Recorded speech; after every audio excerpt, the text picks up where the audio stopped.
So another reason why we focus on the US, it's because the US represents almost 25% of world GDP. So it is a substantial market for a majority of MNEs.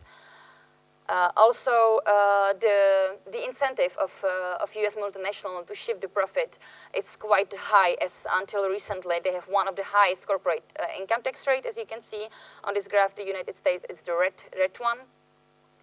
And also the data available on the US is very good.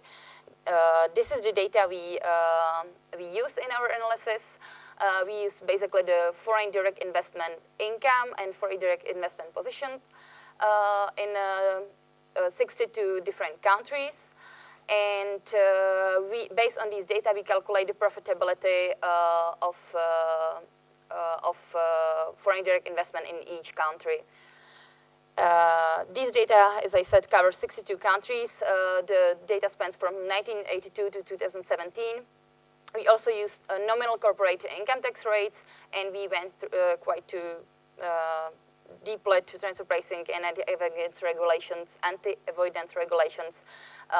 which were implemented in the US over the period under review. So this is to show you the nominal to corporate tax rates in our sample. You can see that the US is the yellow one. The developed, the corporate tax rate, average corporate tax rate in developed countries is the blue line, and red line represents developing countries, while the green line represents the tax havens. You can see that the incentive of US multinationals to shift their profit is quite high, and actually was increasing over the period. So these are the milestones in transfer pricing strategy of US multinationals. We determined these 5 years as the most important ones. The first 3 years are actually related to tightening the transfer pricing regulations, while the last 2 years are kind of representing the loosening transfer pricing regulations. So these are the main research questions we aim to answer in this paper. First of all, whether the rate of return on FDI is sensitive to tax differential, and more importantly, whether the selected transfer pricing regulations implemented in the US were actually effective.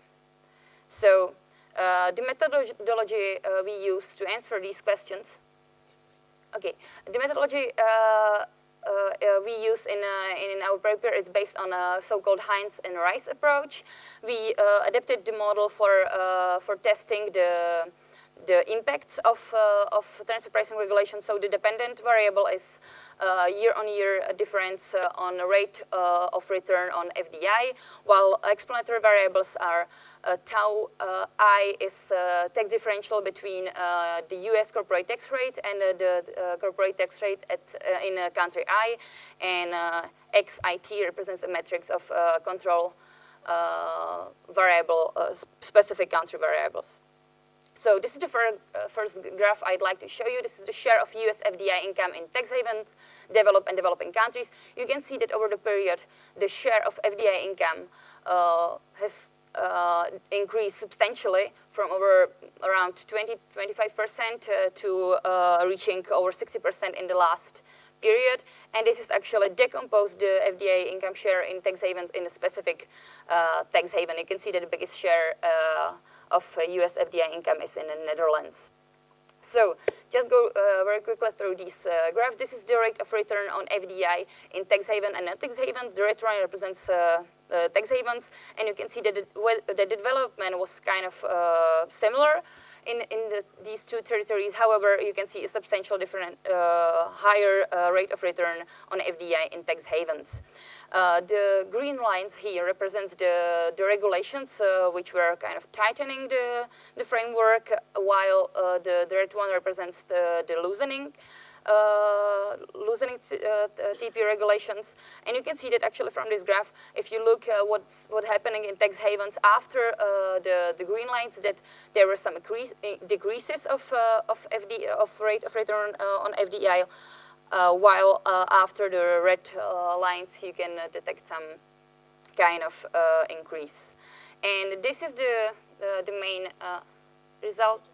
Okay, thank you. This is the main result, and the last graph I'd like to share with you. This is the result of our adapted model, where the point, the red dots are the coefficient estimates of tax differential. And actually, from this graph, you can see that there is no statistical significant impact on FDI.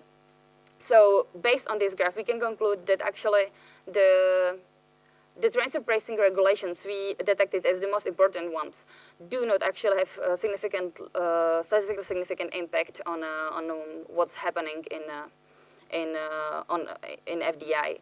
However, we can go to further details and focus on whether there is an impact in maybe specific industries or in a specific group of countries. So that's what we'd like to do next. And just to sum up the main findings, so we find that the share of US income generated in tax havens has increased substantially over the period, reaching over 60% in last years.